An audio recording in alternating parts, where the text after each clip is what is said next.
নমস্কাৰ সকলোকে স্বাগতম জনাইছোঁ বিশ্বাসী বন্ধু এটি গুৰুত্বপূৰ্ণ ভিডিঅ'লৈ ইতিমধ্যে এক্সামৰ তাৰিখ আহি পালে আপোনালোকে যদি গেট 3 গেট 4 এপ্লাই কৰিছে তেনেহ'লে আপোনালোকৰ হাতত খুব কম সময় আছে এতিয়া বহুতৰ মনত প্ৰশ্ন হ'ব এই কম সময়ৰ ভিতৰত আমি কেনেকৈ পঢ়িম ইমান দিনে আমি পঢ়িব নোৱাৰিলো এতিয়া কি পঢ়িম এইবিলাক কনফিউজন আপোনালোকৰ মনৰ পৰা দূৰ কৰি লওক আপোনালোকে এইটো ভিডিঅ' চালে সবিশেষ গম পাব যে এইকেইদিনৰ ভিতৰত আপুনি কি কৰিব বা এক্সাম কেতিয়া হ'ব কোন তাৰিখে হ'ব আৰু কিমান সময় আছে আপোনাৰ হাতত গতিকে ভিডিঅ'টো শেষলৈকে চাব যদিহে আপোনাৰ ধৈৰ্য আছে আৰু যদি আপোনাৰ এই ভিডিঅ'টো চাবলৈ ধৈৰ্য নাই তেনেহ'লে আপুনি ভিডিঅ'টো ইমানতে স্কিপ কৰিব পাৰে আৰু আপোনালোকে যদি ভিডিঅ'টো চাম বুলি ভাবিছে তেনেহ'লে কিবা এটা কথা জানিব পাৰিব তো বন্ধুসকল আপোনালোকে ইতিমধ্যে গম পাইছে যে বৰ্তমান এডিআৰই কাৰেকশ্যন প্ৰচেছ চলি আছে যিসকলে এডিআৰইত এপ্লাই কৰিছিল তেওঁলোকৰ যদি ফৰ্মবিলাক ভুল হৈ আছে এতিয়া তেওঁলোকে সেইবোৰ কাৰেকশ্যন কৰিবলৈ এটা প্ৰচেছ দিছে আপোনালোকে এডিট অপশ্যন এটা দেখা পাব এতিয়াই যদি আপোনালোকে কাৰেক্ট কৰে আপোনাৰ ফৰ্মখন আপুনি কাৰেকশ্যন কৰি ল'ব পাৰে এডিট অপশ্যন এটা দিয়া আছে এডিট অপশ্যন মাত্ৰ আপোনাৰ 7 দিন আছে আৰু হাতত সময় এই 7 দিনৰ ভিতৰত আপুনি আপোনাৰ কাৰেকশ্যনসমূহ কৰি ল'ব পাৰিব এতিয়া মোৰ বহুতে প্ৰশ্ন সুধি আছে যে এক্সাম কেতিয়া হ'ব চাক বন্ধুসকল মিনিমাম এক্সাম আপোনাৰ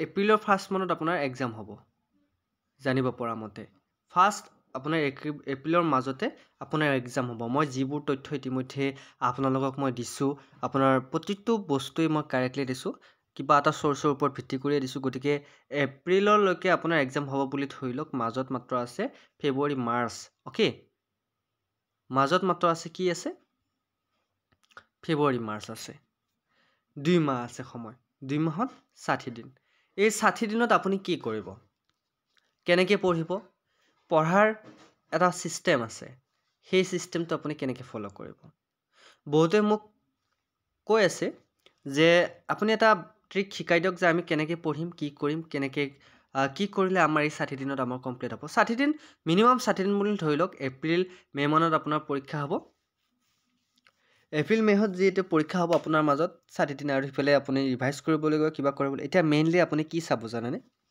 এই 60 দিনৰ ভিতৰত যদি আপুনি এক্সাম এটা ক্লিয়াৰ কৰিব বিচাৰিছে আপোনাৰ হাতত যদি চাকৰি এটাৰ প্ৰয়োজন আপুনি যদি দৰিদ্ৰতাৰ লগত যুঁজি আছে তেনেহ'লে এই 60 দিন আপোনাৰ কাৰণে বহুত কষ্ট কৰক আপুনি যদি এতিয়া 8 ঘণ্টা শুইছে আপুনি 4 ঘণ্টা 5 ঘণ্টা শুক বাকি আপুনি সময় দিয়ক নিজৰ ষ্টাডিৰ ওপৰত এতিয়া বহুতৰ প্ৰশ্ন আহে আমি কি পঢ়িম আমাৰ হাতত এখন ষ্টেণ্ডাৰ্ড বুক নাই কোনখন কিতাপ পঢ়ি আমি চাকৰি পাম কি পঢ়িব লাগিব এনেকুৱা ধৰণৰ বহুতৰ মাইণ্ডত কোৱেশ্চন আহে আৰু বহুতৰ হয়তো এলাহ লাগে মই প্ৰায়ভাগ দেখা পাইছোঁ যে মোৰ ভিডিঅ'বোৰ আগতে যিমান সকলো মানুহ চাইছিল এতিয়া তাৰে 10% মানুহে ভিডিঅ'বোৰ চায় মানে সেই 10% এতিয়াও পঢ়ি আছে যিসকলে নেকি ভিডিঅ'বোৰ চোৱা বাদ দিছে তেওঁলোকৰ মনত এটা এলাহ ভাৱ জাগি গৈছে যে এক্সাম কেতিয়া হ'ব বাদ দিয়া পঢ়িব আৰু কি পঢ়িম কিমান কোৱেশ্চন চাম আৰু গতিকে তেওঁলোকে কি কৰে এটা ডাঙৰ ভুল এটা কৰি দিয়ে সেই ডাঙৰ ভুলটো হৈছে তেওঁলোকে গিভ আপ কৰে ধুনীয়াকৈ যেতিয়া আপোনাৰ ফৰ্মখন এপ্লাই চলাৰ আগতে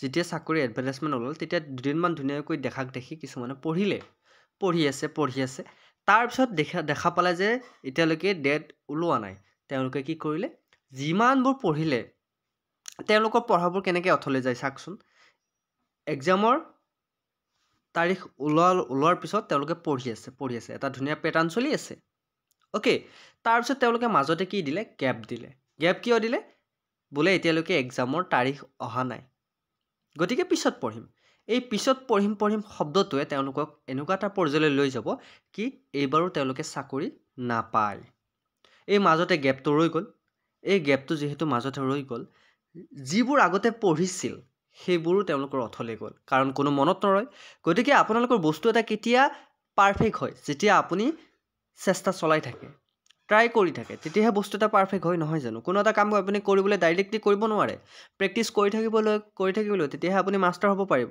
ঠিক তেনেকৈ যদি আপোনালোকে এতিয়াৰ পৰাই যদি এটা সৰু হওক ডাঙৰ হওক সকলোবোৰ কোৱেশ্চন যদি আপুনি কালেক্ট কৰে পঢ়ে বা নপঢ়িলেও মনত নাৰাখিলে এবাৰ যদি চাই এক্সাম হলত আপোনাৰ সেই কোৱেশ্চনটোৱে মনত আহিব সেইটো ভুল আপুনি কেতিয়াও নকৰিব আপুনি এক্সাম এটা ধৰা হ'ল এবছৰ আছে ধুনীয়া সময় আছে আপোনাৰ হাতত আপুনি পঢ়ি যাই থাকক মোৰ কোৱা কথাখিনি আপোনালোকৰ গাত লাগিছে নে নাই নাজানো, কিন্তু যিকেইটা কথা কৈছোঁ এক্সপিৰিয়েঞ্চ লৈ কথাখিনি কৈছোঁ। আপোনাৰ হাতত আপুনি নাভাবিব যে 60 দিন বহুত সময় আছে, একো বহুত সময় নাই। মাত্ৰ 60 দিনত আপুনি ডিভাইড কৰক প্ৰথমতে কি আপুনি পঢ়িব। আপুনি ডিভাইড কৰক। মিনিমাম আপুনি প্ৰথমতে এতিয়া চাওক কাৰেণ্ট এফেয়াৰ্ছ কুৱেশ্যনবিলাক চাওক। প্ৰথমতে কাৰেণ্ট এফেয়াৰ্ছ কুৱেশ্যনবিলাক আপোনালোকে বৰ্তমান চাওক। 2024 আৰু 2023 কাৰেণ্ট এফেয়াৰ্ছ আপোনালোকে চাওক, তাৰ ওপৰত 100% কুৱেশ্যন আহিব। যদি আপুনি গ্ৰেড 4 এপ্লাই কৰিছে তেনেহ'লে মিনিমাম আপুনি ক্লাছ 10 লেভেলৰ কুৱেশ্যনবোৰ চাওক, MCQ চাওক, আছাম ইয়াৰ বুকৰ কুৱেশ্যনবোৰ চিৰিজবোৰ দিয়া আছে সেইবিলাক চাওক, আৰু লগে লগে আপুনি মেথছটো ক্লিয়াৰ কৰক। মেথছৰ কাৰণে আপুনি কি কিতাপ পঢ়িব মই অলৰেডি কৈছোঁ, আপোনালোকে 10 লেভেলৰ মেথছসমূহ চাব। আৰু যদি আপোনাৰ মেথছৰ কিবা টাফ আছে, ধুনীয়া ধুনীয়া ইউটিউব চেনেল আছে, অনলাইন ক্লাছ কৰে, তাৰো সহায় ল'ব পাৰে, বা আপোনালোকে মডেল কুৱেশ্যন পেপাৰ পাব, সেই মডেল কুৱেশ্যনতো আপোনালোকে প্ৰেক্টিছ কৰিব পাৰিব। এতিয়া সাধাৰণ এটা কুৱেশ্যন মই আপোনালোক কৈ দিছোঁ। ধৰ হ'ল 30 আৰু 60 আপোনাক LCM ওলাব দিলে। এই LCMটো কেনেকৈ ওলাব হয়তো বহুতে মোক ক'ব নোৱাৰে। যদিহে আপোনালোকে মোৰ ভিডিঅ' চাইছে তেনেহ'লে এই LCMটো সহজতে ওলাব পাৰিব। আমি LCM কেনেকৈ ওলাইছিলোঁ ঠিক তেনেকৈ, মানে বস্তু এটাৰ লগত কণ্টিনিউৱাছলি লাগি থাকিব লাগিব, তেতিয়াহে আপোনালোকে সেই বস্তুটো মনত ৰাখিব পাৰিব। এতিয়া যদি আপুনি কিতাপ এখন পঢ়ি থাকে, সেই কিতাপখন যদি আপুনি 6 মাহত 5 বাৰ যদি সেই কিতাপখন ৰিভাইজ কৰিব পাৰে তেনেহ'লে আপোনালোকে সেই কিতাপখনত মাষ্টাৰ হ'ব পাৰিব। এখন কিতাপে মানুহক বুৰ্বক নবনায়, 100% জ্ঞানী কৰি তুলিব। আপোনালোকে নাম্বাৰক লৈ কেতিয়াও নপঢ়িব। আপোনালোকে হয়তো চাকৰি নাপাবও পাৰে, নিৰাশ নহ'ব, কাৰণ এই পঢ়াখিনি আপোনালোকে অথলে নাযায়। কয় নহয় কিছুমানে, জীৱনত এবাৰ হ'লেও APSC বা UPSC পৰীক্ষা দি চাব লাগে।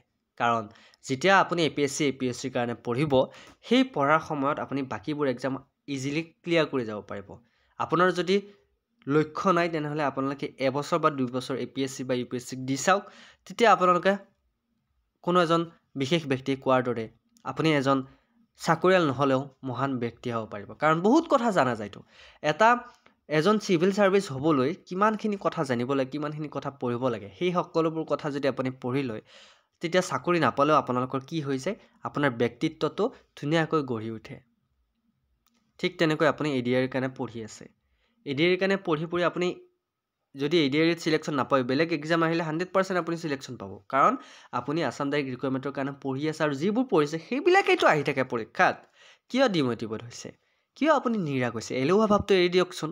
আপোনালোকৰ এই এলেহুৱা ভাৱে কি কৰিব জানে? এটা সময়ত আপোনালোকে হাজিৰা কৰিব বা ক'ৰবাত ব্যৱসায় কৰিব যাব লাগিব, আৰু পিছৰ পৰ্যায়ত আপোনালোকে আপোনাৰ মা দেউতাক আপোনালোকে দুখী গোটেই জীৱনটো পাৰ কৰিব লাগিব। কাৰণ আপোনালোকৰ মা দেউতাৰ দোষ নহয়, সেইটো আপোনাৰ দোষ। এইখিনি সময় আপোনালোকৰ পঢ়াৰ সময়, এইখিনি সময় আপোনালোকে নিজক দিয়ক। মই মানিছোঁ আপুনি ঘৰখন চলায়, দিনত 8 ঘণ্টা কাম কৰে, বাকীখিনি 4 ঘণ্টা বা 5 ঘণ্টা আপুনি নিজক দিয়কচোন। গাৰ্লফ্ৰেণ্ড বয়ফ্ৰেণ্ড এইবিলাক বাদ দিয়ক, এটা চাকৰি লওক, তাৰপিছত এইবিলাক এনেই আহিব। আপুনি গাৰ্লফ্ৰেণ্ড বয়ফ্ৰেণ্ডটো সেইবিলাক মাৰগুলি বুলি কৈছে, সেইবিলাক একদম সৰু কথা। টকা থাকিলেহে বাকীবোৰ আহে, গম পাইছেনে? আজিৰ সময়ত কোনো এজন ভাল ব্যক্তি বুলি ডাইৰেক্টলি হাতত যদি টকা নাথাকে, কোনো এজন ব্যক্তিক ভাল বুলি নকয়। যদিহে আপোনাৰ হাতত টকা আছে, আপুনি যিমান বেয়া কাম কৰক আপোনাক ভাল বুলি গুণগান গাব। গতিকে ঠিক তেনেকৈ যদি এবাৰ চাকৰি এটা ল'ব পাৰে, আপোনাৰ ঘৰখন কিমান ভাল হ'ব চাওকচোন। গতিকে মই কোৱা কথাখিনি আপোনালোকে যদি ভালকৈ বুজি পাইছে তেনেহ'লে আজিৰ পৰা পঢ়ক। মাজত মাত্ৰ 60টা দিন আছে বুলি ধৰি লওক, আৰু ধুনীয়াকৈ আজিৰে পৰা এটা মনত প্ৰতিজ্ঞা কৰক, বিশ্বাসী বন্ধুক ভিডিঅ'বোৰ নাচালেও বেলেগ চেনেলৰ ভিডিঅ' চাওক। মই কোৱা নাই মোৰ চেনেলৰ ভিডিঅ' চাই আপুনি পৰীক্ষা পাছ কৰিব পাৰিব বুলি, মই কেতিয়াও নকওঁ। মই আপোনালোকক এটা ৰাস্তা দেখুৱাই দিছোঁ, বোলে এইবিলাক ধৰণৰ কুৱেশ্যন আহিব, আপোনালোকে সেইবোৰ সৰু সৰু যিবিলাক কুৱেশ্যন আপোনাৰ চকুত নপৰে সেইবিলাক কুৱেশ্যন মই আপোনালোকৰ বাবে লৈ আহি আছোঁ। কিন্তু আপোনালোকে প্ৰথমতে মই কৈছোঁ আপোনালোকে কিতাপ পঢ়ক। কিতাপ পঢ়িলে মানুহ শিকিব পাৰে। কিছুমান বানান আপোনাৰ ক্লিয়াৰ হৈ যাব, কিছুমান শব্দ আপোনাৰ যদি মনত নপৰে, কিতাপখনত যদি ডেইলি চাই থাকে সেই শব্দবোৰ মনত পৰিব। গতিকে ধুনীয়া ধুনীয়া কথাবোৰ আপোনাৰ কিতাপৰ পৰা শিকিব পাৰিব। আপোনাৰ অপশ্যনেল হিচাপে আপোনাৰ ইউটিউব চেনেলটো বা অনলাইন ক্লাছবোৰ ধৰি ল'ব পাৰে। আৰু যদিহে আপোনাৰ ওচৰে পাজৰে গুৰু আছে তেনেহ'লে আপুনি গুৰুৰ ওচৰত যাব পাৰে, টিউশ্যন ক্লাছ ল'ব পাৰে। যদিহে হাতত পইচা নাই তেনেহ'লে বিশ্বাসী বন্ধু আছেই, আপোনালোকে বিশ্বাসী বন্ধুৰ সহায় ল'ব পাৰে। গতিকে এনেকুৱা ধৰণৰ বিভিন্ন চ'ৰ্চ আছে, মাথো আপোনালোকৰ মনত দৃঢ়তা থাকিব লাগিব যে মই পঢ়িম, মই এবাৰ চাকৰি ল'ম, নহয় জানো? গতিকে মোক বহুতে কুৱেশ্যন কৰিছিল যে ADR এক্সাম কেতিয়া হ'ব। আশা কৰোঁ আপোনালোকে কুৱেশ্যন আনচাৰ পালে। গতিকে ভিডিঅ'টো যদি ভাল লাগিছে লাইক কৰিব, কমেণ্ট কৰিব, আৰু বিশ্বাসী বন্ধু চেনেলটো যদি ছাবস্ক্ৰাইব কৰা নাই ছাবস্ক্ৰাইব কৰি ল'ব। আজিলৈ মানে অন্য এটা ভিডিঅ'ত আকৌ লগ পোৱাৰ প্ৰতিশ্ৰুতিৰে জয় হিন্দ, জয় অসম।